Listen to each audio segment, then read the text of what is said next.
fiquei feliz com a chegada dos irmãos ali.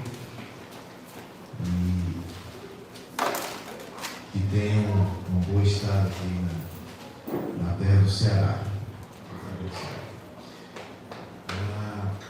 Irmãos, nós temos todo ano, a gente procura ter uma temática que nos direcione durante aquele ano, e sempre a gente inicia no período da conferência do aniversário da igreja. E no ano passado nós iniciamos um tema que é a imagem de Deus. E quis o Senhor que a gente concluísse exatamente hoje esse tema, porque a partir da semana que vem já iniciamos um novo período, onde vamos ter um novo tema, que é Estou à porta e bato. Mas hoje nós encerramos exatamente com a característica que mais nos fala sobre o caráter de Deus, sobre a imagem de Deus, aquilo que mais precisamos ter. Essa palavra precisamos nos coloca distante, né? Precisamos ter, é uma coisa que nunca a gente vai ter. Então, esqueça isso aí. É aquilo que vai nos fazer parecidos com Jesus. É a característica que nos fará parecidos com Jesus, que é o amor. Então, o novo mandamento. Abre sua Bíblia em João, no capítulo 13. Nós vamos ler do versículo 21 ao versículo 35. João 13, 21 a 35. Que diz assim: Depois de dizer isso, Jesus perturbou-se em espírito e declarou: Digo-lhes que certamente um de vocês me trairá. Seus discípulos olharam uns para os outros sem saber a quem ele se referia. Um deles, o discípulo a quem Jesus amava, estava reclinado ao lado dele. Simão Pedro fez sinais para esse discípulo, como a dizer: pergunte-lhe a quem ele está se referindo. Inclinando-se para Jesus, perguntou-lhe: Senhor, quem é? Respondeu Jesus: aquele a quem eu der este pedaço de pão, molhado no prato. Então, molhando o pedaço de pão, deu a Judas Iscariotes, filho de Simão. Então, logo Judas comeu o pão, Satanás entrou nele. O que você está para fazer, faça depressa, disse-lhe Jesus. Mas ninguém à mesa entendeu por que Jesus lhe disse isso. Visto que Judas era o encarregado do dinheiro, alguns pensaram que Jesus estava lhe dizendo que comprasse o necessário para a festa, ou que desse algo aos pobres. Assim que comeu o pão, Judas saiu, e era noite. Depois que Judas saiu, Jesus disse: agora o Filho do Homem é glorificado, e Deus é glorificado nele. Se Deus é glorificado nele, Deus também glorificará o Filho nele mesmo, e o glorificará em breve. Meus filhinhos, vou estar com vocês apenas mais um pouco. Vocês procurarão por mim, e como eu disse aos judeus, agora lhes digo: para onde eu vou, vocês não podem ir. Um novo mandamento lhes dou: amem-se uns aos outros. Como eu os amei, vocês devem amar uns aos outros. Com isso, todos saberão que vocês são meus discípulos, se vocês se amarem uns aos outros. Senhor Jesus, tuas palavras são vida, e aqui estamos nós, debaixo da tua palavra, querendo aprender, querendo ouvir do Mestre, querendo ouvir do Senhor. Te pedimos que o teu Espírito Santo fale conosco nessa noite e transforme a nossa vida pela tua palavra, em nome de Jesus. Amém. O contexto do que nós acabamos de ler é a última ceia. Jesus já se aproxima da sua morte e ali ele indica o traidor. Portanto, a atmosfera é tensa. Essa semana eu estava pensando um pouco sobre o fato da onisciência de Deus. E muitas vezes nós já quisemos ser oniscientes. Talvez já passou pela sua cabeça, pela minha com certeza. Como seria bom saber de todas as coisas. Mas esta semana me veio uma vontade de não saber todas as coisas. Eu estava assistindo aos jornais e de repente me veio um sentimento de uma noite em que haveria tantas festas, tantas situações pecaminosas. Eu comecei a imaginar tantas pessoas que estariam cometendo pecados naquela noite, naquele mesmo instante, em diversos lugares do mundo. E eu pensei, eu não quero saber todas as coisas. E eu coloquei festa e pecado na mesma frase, mas não quer dizer que festa seja pecado, viu, irmãos? Vocês sabem. Você também não aguentaria 10 segundos sabendo de todas as coisas. Nós não queremos saber todas as coisas. Precisa ser um Deus todo-poderoso. Não só para ter a capacidade de saber todas as coisas, mas para ter a capacidade de conseguir absorver o conhecimento de todas as coisas. E por que eu estou dizendo isso?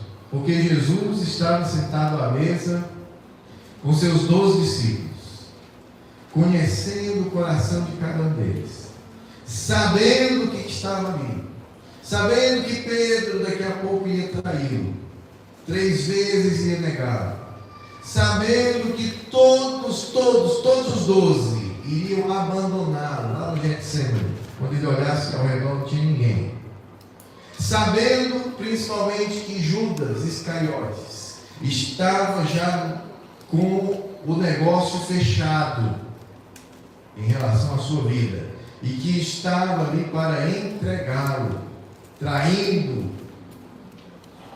o Mestre. Você imagina a tensão desse momento, Jesus sabendo que vai morrer, sabendo que vai sofrer, sabendo como será a sua morte, os açoites, a injustiça, o julgamento injusto, o abandono, os pecados de toda a humanidade sobre ele.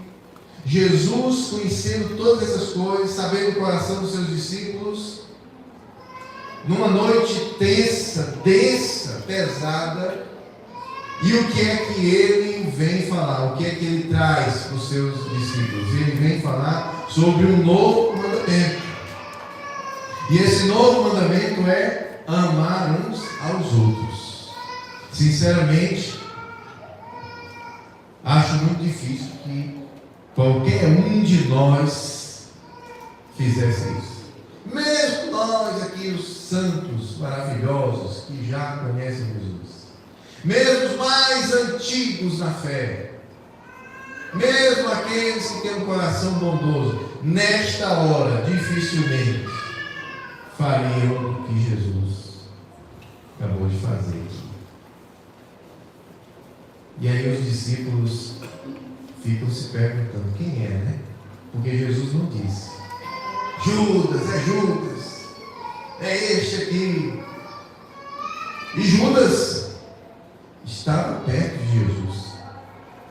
era um dos mais sentados mais perto, porque se Jesus entregou um pedaço de pão para ele, estava ao alcance do braço de Jesus.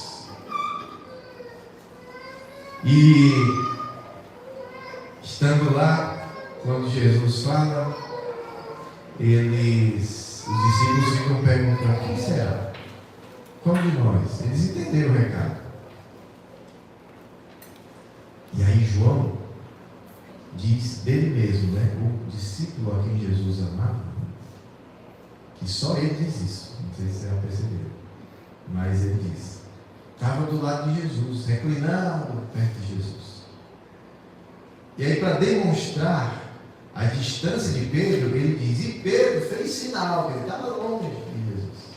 Pedro fez sinal para esse discípulo amado e disse: pergunta a ele quem é, já que eu estou aqui longe. E ele foi e perguntou: quem é, mestre? E o Senhor disse: eu vou te dizer, um código aqui. Quem eu entregar o pão, você sabe quem é. E então Jesus demonstrou que era Judas. Mas Jesus fala de um novo mandamento, a instrução de Jesus para amar uns aos outros como Ele os amou, nos amou. Amem ao próximo como a si mesmo. Esse é um dos pilares de toda a lei de Deus. Quais são os dois pilares? Amar a Deus sobre todas as coisas e amar ao próximo como a si mesmo. Então esse é o segundo pilar, amar ao próximo como a si mesmo. Mas Jesus, ele traz um nível acima. Ele sobe o nível da questão. Ele diz: vocês devem amar ao próximo como eu os amei. Porque Jesus nos amou mais do que a si mesmo. Quando ele se esvaziou da sua glória, desceu do céu, nasceu como criança, uma humilhação muito grande, para o Deus Todo-Poderoso se tornar como a sua criatura, principalmente a criatura pecadora. Só aí já foi uma humilhação. E aí ele vive aqui durante 33, 34 anos como um homem, passando por todas as tentações, porém sem pecado, passando por privações, por fome, por dores, tendo que se submeter à obediência, sendo ele o dono de todas as coisas. Humilhação. Ele nos amou.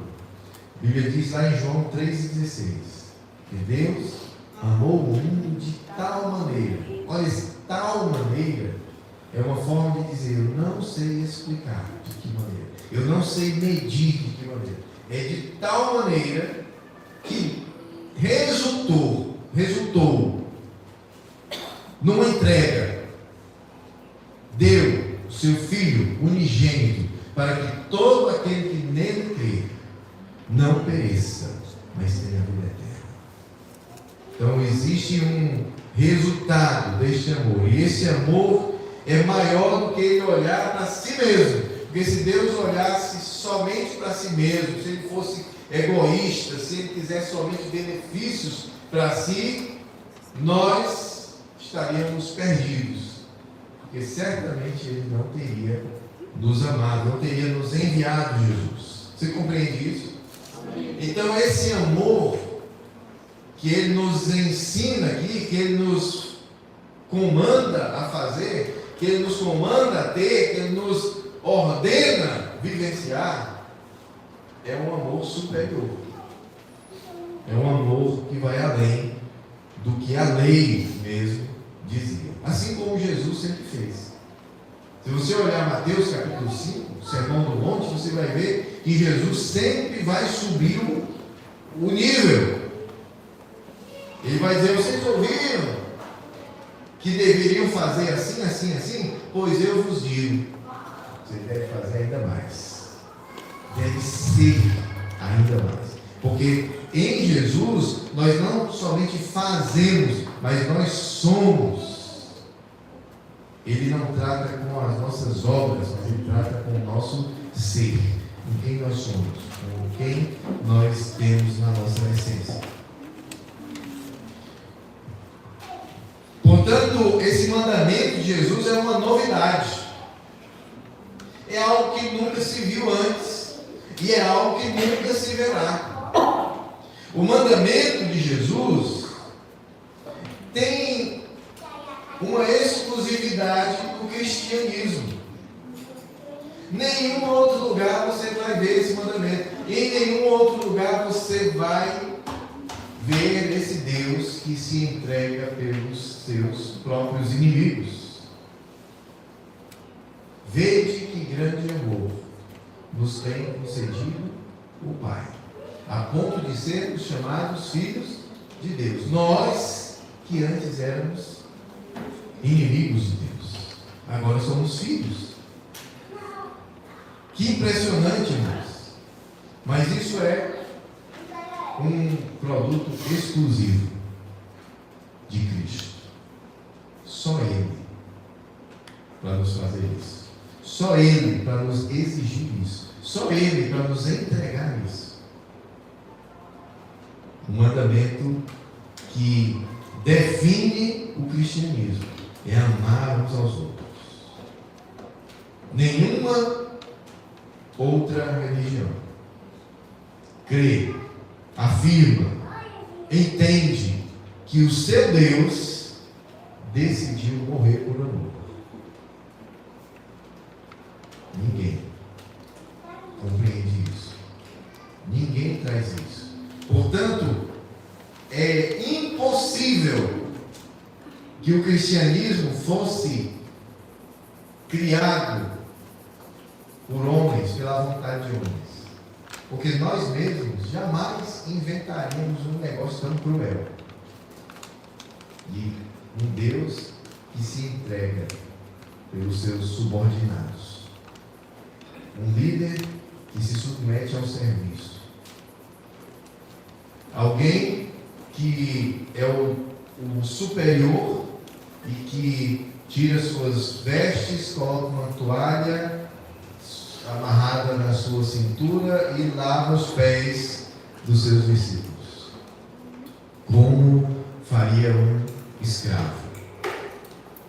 Isso não passa pela nossa mente, porque a nossa mente ela é orgulhosa, vaidosa, ela não cria essas coisas. Somente um Deus amoroso poderia inventar um negócio desse, um relacionamento desse.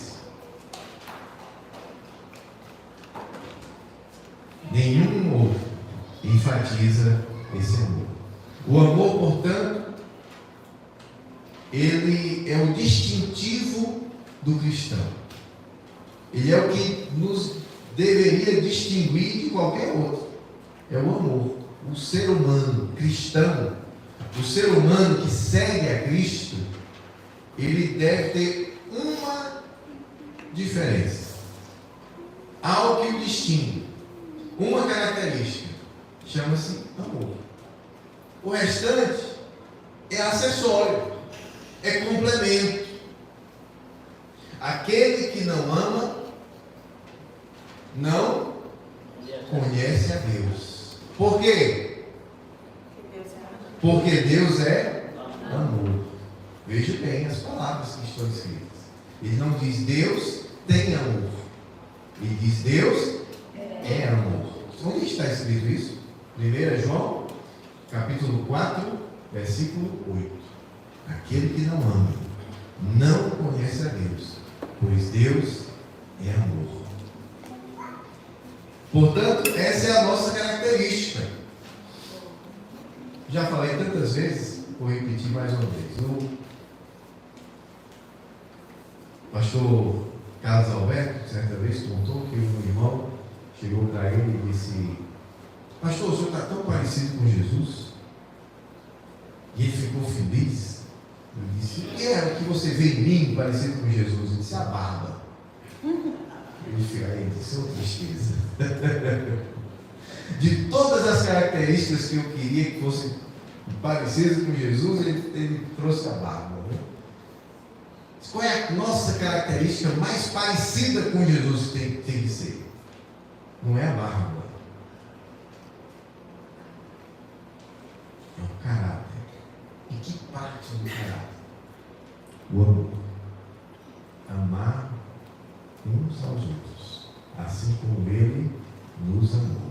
Esse é o novo mandamento. Veja a ousadia de Deus em Cristo Jesus. Ele diz o seguinte: olha, estou trazendo um novo mandamento, uma nova lei. Tem lá a lei, os 10 mandamentos.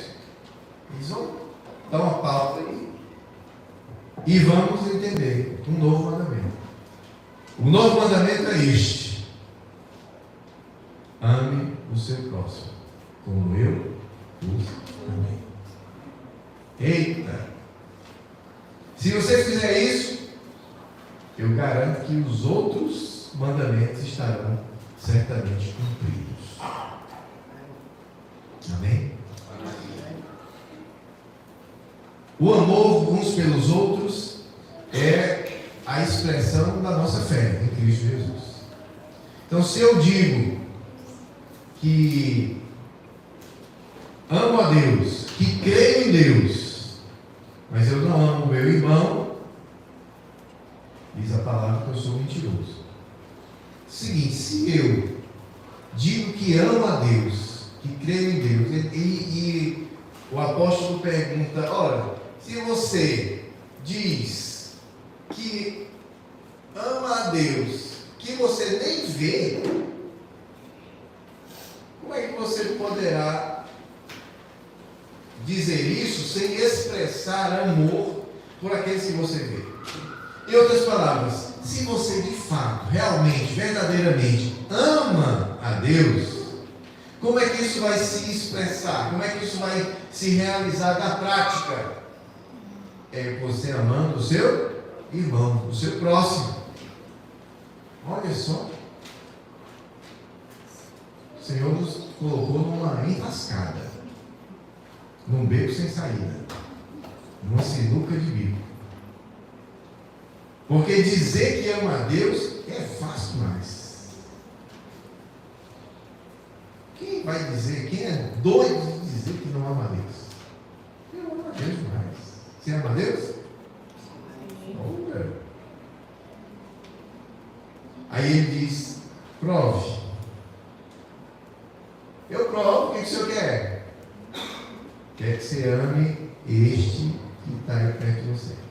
Essa criatura encardida. Essa alma cebosa. Esse sujeito difícil. Esse aí. Tem que amar. Senhor, tem uma provazinha mais fácil, não? Quer que eu me jogue no fogo para ser queimado? É mais fácil. Não, você vai ter que caminhar com isso aí. E vai amar.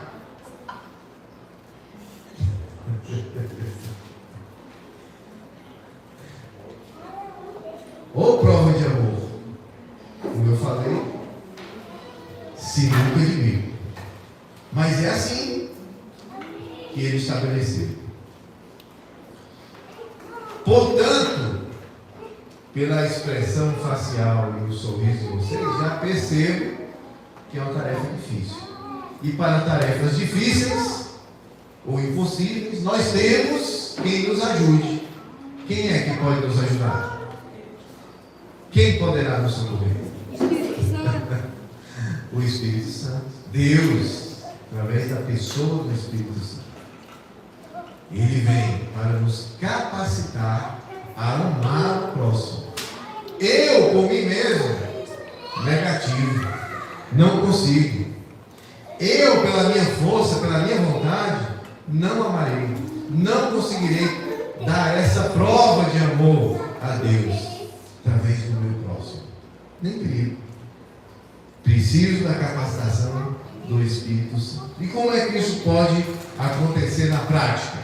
Terminada essa breve introdução, vamos aqui 7 pontos práticos para você demonstrar amor pelo próximo. Amém? Amém. Está preocupado? 7 pontos práticos para você saber se ama o seu irmão ou para praticar esse amor pelo seu irmão. Primeiro, práticas de apoio e serviço mútuo dentro da congregação. Aqui é onde a gente pode testar o nosso amor. É o laboratório. Procure amar o próximo aqui, servir uns aos outros dentro da igreja. Como é dentro da igreja, pastor?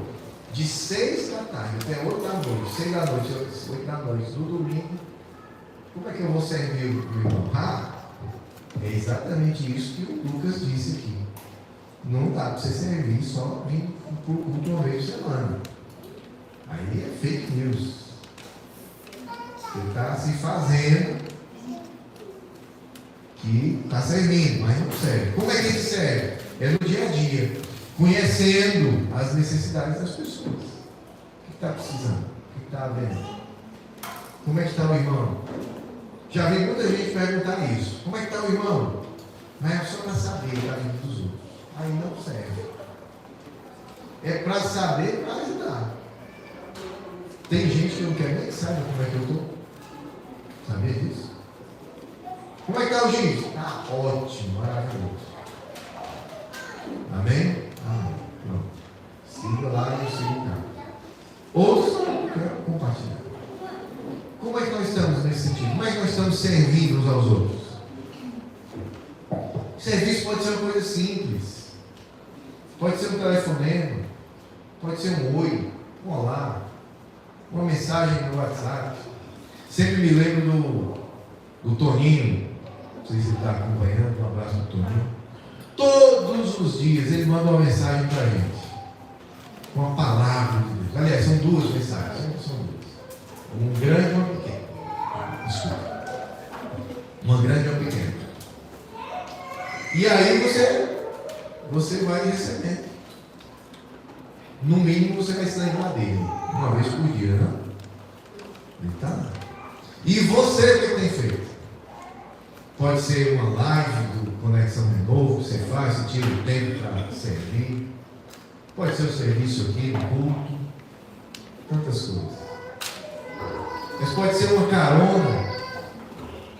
O pastor Antônio gosta desse ministério. Termina o culto, ele vai levar 1, 2 aqui em casa. Às vezes vai buscar. Né? É isso. Ontem foi buscar lá no outro vai levar. Às vezes é isso. Então, como é que eu posso servir ao próximo? Você sabe como é? Vou lhe dar a regra básica.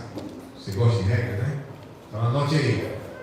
Naquilo que o próximo precisa. Pronto. Fala, como é que eu sei o que a pessoa precisa? Eu preciso me aproximar da pessoa. É simples assim. Não tem como eu saber o que o neto precisa se eu não me aproximar do neto. E não tem como eu servir ao neto se não for daquilo que ele precisa. Quanto é que precisa, neto? Diga aí. Não, é só aqui. É só exemplo, viu, irmão? Fica tranquilo.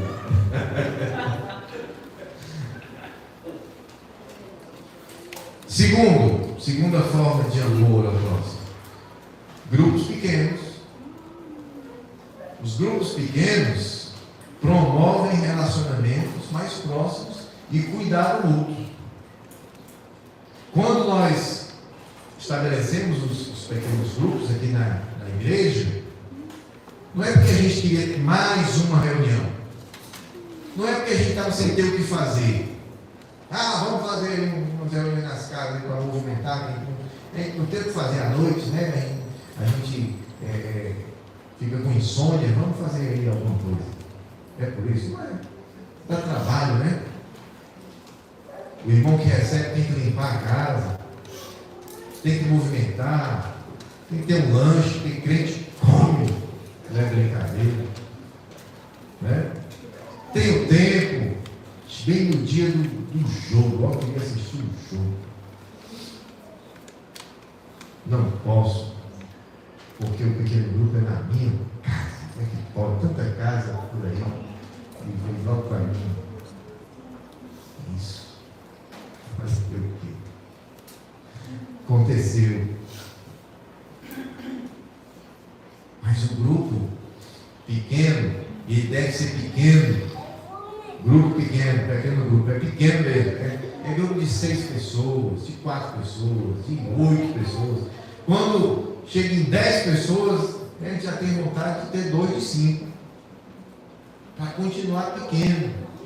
Para quê? Para que eu possa conhecer melhor, para que a gente possa orar uns pelos outros, mesmo, de verdade. Não é orar assim, Senhor, abençoe todo mundo. No pequeno grupo eu posso orar especificamente. Senhor, abençoe o Neto, a garagem 1.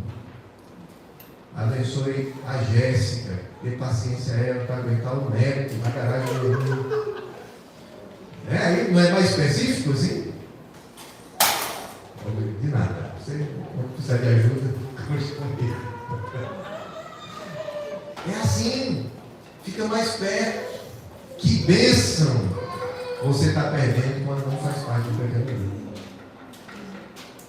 E durante a semana, normalmente o pequeno grupo tem um grupo de WhatsApp. Aí eu fico conversando. E está tudo bem? Como é que vai? Bom dia, né? Aqueles bom dia de grupo. Graças a Deus o grupo da Renovo tem pouco esse negócio de bom dia, né? Os irmãos são bem cuidadosos para não encher a caixa de mensagem dos outros. Né? E aí, mas no pequeno grupo você pode fazer isso aí, viu? Manda lá com tudo.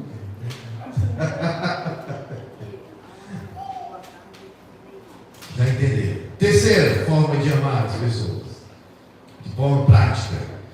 Busque oportunidades de servir e amar quem está ao seu redor, que não faz parte da igreja. O seu vizinho. Aquele mesmo.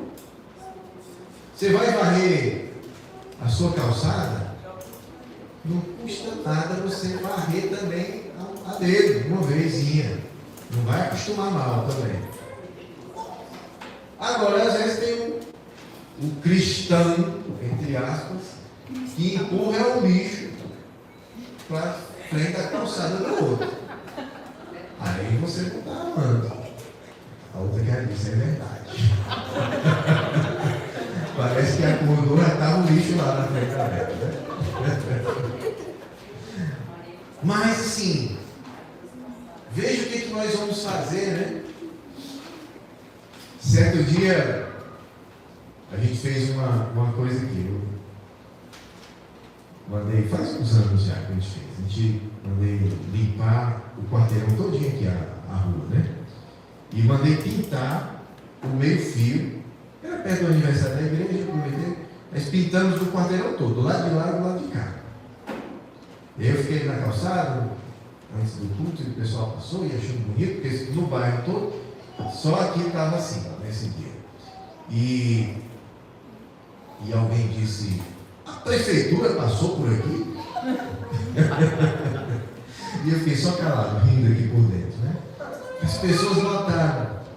Então, às vezes, a gente precisa fazer certas surpresas para as pessoas. Eu conheço uma igreja que ela distribuía na Páscoa, distribuía pães para o bairro. Cada casa ela mandava um pão de presente. Simplesmente isso. O que é isso aí? É um presente para a igreja. O pessoal gostava. É servir. Então, às vezes, é o seu vizinho, você nem conhece. Sabia que tem gente que não conhece os vizinhos? Uma vez aconteceu com a gente. Lá, quem já foi lá na nossa casa, sabe que os apartamentos são muito perto um do outro. Então, para você entrar no nosso apartamento, a porta do vizinho tem que estar fechada. Se ele abrir a porta, você não consegue entrar no nosso, você vai entrar no dele. Então, é tudo pertinho, né? Mas tinha um outro vizinho, não, que mora hoje, que morava lá nesse apartamento vizinho. E nós conversávamos assim, não conversávamos, só dizia, oi, tchau, bom dia, boa tarde, boa noite e tal. Mas ele não olhava para a gente. Certo dia ele foi lá no nosso trabalho. E estava resolvendo alguma coisa lá. E a Rosana chegou e disse: você é o meu vizinho. Eu disse: seu vizinho. Gente, aquela porta, quem já foi lá sabe, aquela porta do lado ali, que tem entregador que pensa que é uma porta da sala ou uma porta da cozinha. Que apartamento tem duas portas, né? Não é o nosso caso, né? O pessoal pensa isso. Não. Eu sou seu vizinho. E se eu disser que o homem já tinha se mudado, ele nem sabia. Realmente ele não era nosso vizinho. Mas ele entrou e saiu e ninguém nem viu. Agora nós temos umas vizinhas que têm origem no interior. Aí é diferente. É gente mais gente, né?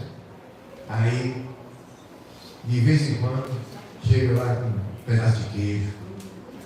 Olha aqui que eu trouxe. Chegou do interior um pedaço de carne aqui, tá aqui para vocês.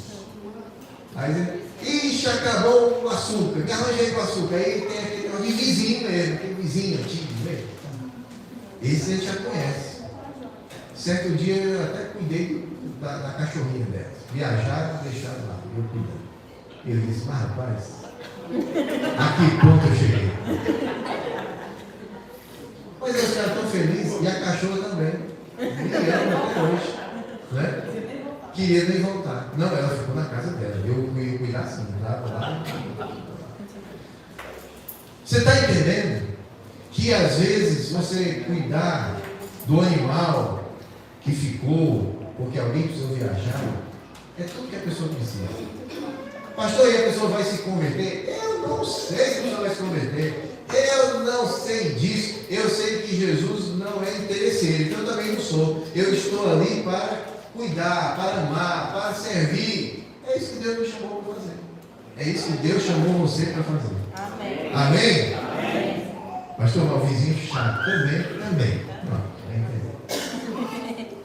quarto, relacionamentos de discipulado baseados em amor, na mútua edificação.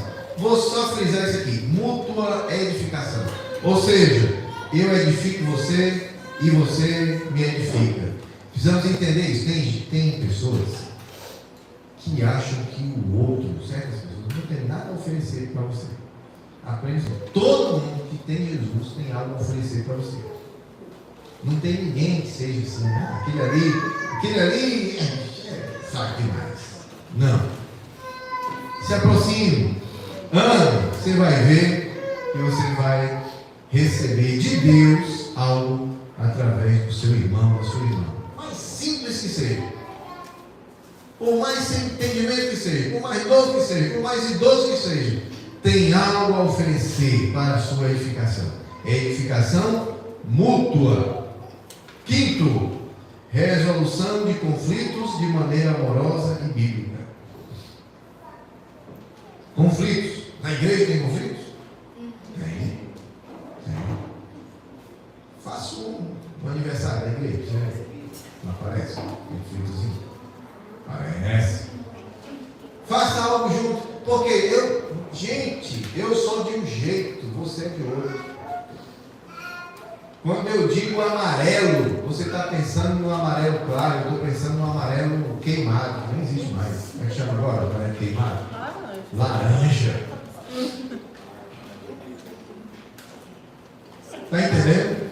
O outro está pensando em mostarda. Não, aí também. Vou falar amarelo, quero pensar em verde, né? Não tem, né? Cada um tem seu jeito de fazer. Por isso que nós precisamos. Por isso que nós precisamos nos comunicar, nos entender. E precisamos de liderança. O que é liderança? É alguém superior a nós? Não. É alguém que nos organiza como um grupo. Só isso. Dizer assim: vamos por aqui que é melhor. É mesmo, né? Eu queria desse jeito, mas vou fazer por aqui porque confio em você. E o outro também vem mais para cá. E às vezes o bom nem é aqui, nem é ali. Mas se cada um der um passo aqui por meio, a gente vai caminhar junto. Amém? Amém. E aí os conflitos vão se resolvendo de maneira amorosa, bíblica, conversando, falando, abrindo o jogo. Sexto, entender a importância de ser acolhedor e inclusivo. Acolhedor, hospitaleiro. Hospitaleiro, é o que a Bíblia nos manda fazer. O que é isso? É receber em casa? Receber em casa. Mas é receber perto de nós também. Falar com as pessoas. Aqui é uma igreja pequena, minúscula. Você entra e sai, fale com as pessoas. Fale pelo menos com uns 10. Antes de ir embora. Né? Não, tudo bem, como é seu nome? Dia desse tem uma pessoa que já frequentava a igreja aqui, algumas vezes, 3, 4 vezes, e eu conversando com os irmãos, e aí fulano, pois é, ele está vindo sempre, né, e tal, assim. E você falou com ele, falei, toda vez eu falo, mas como é o nome dele?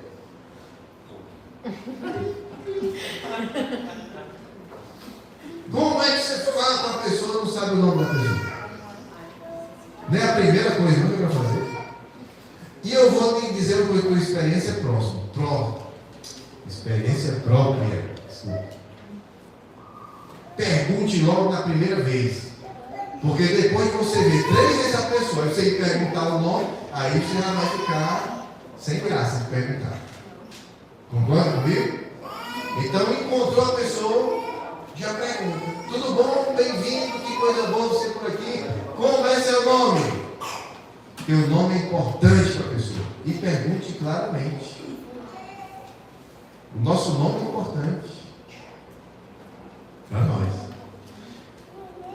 Só não faça como uma vez um senhor chegou para mim e disse assim, qual é a sua graça?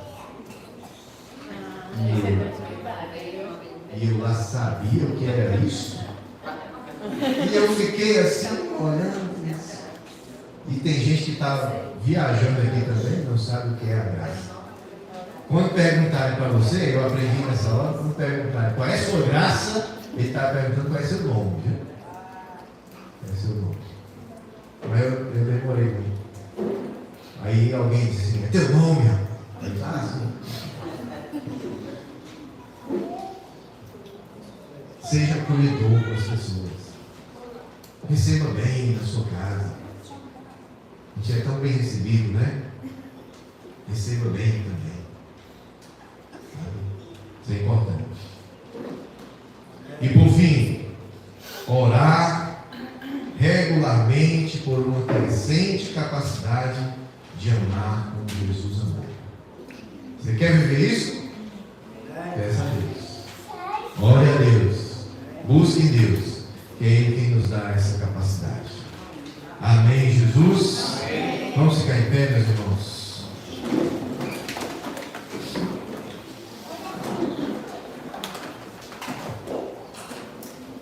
Amém, Jesus. Eu quero fazer uma oração.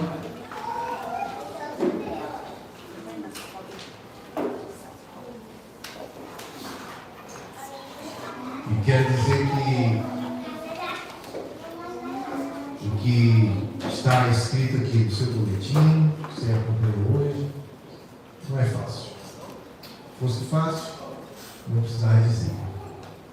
Se fosse fácil, não precisava dar nada. Você está aqui porque na prática vai ser difícil.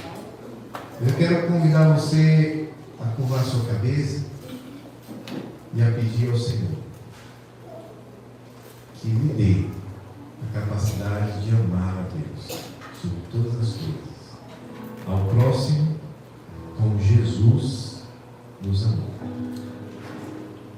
E eu quero que você faça essa oração você mesmo aí no seu lugar, em silêncio, mas fale com Deus agora. Deixa Ele falar para você também. Enquanto nós vamos cantar um cântico, você pode orar ao Senhor no seu lugar e pedir: Senhor, eu quero amar mais. Quero amar mais. Quero vivenciar esse mundo. Não quero só receber, quero entregar também. Faça essa oração agora, com seus olhos fechados, sua fronte inclinada. falar com você. Jesus, que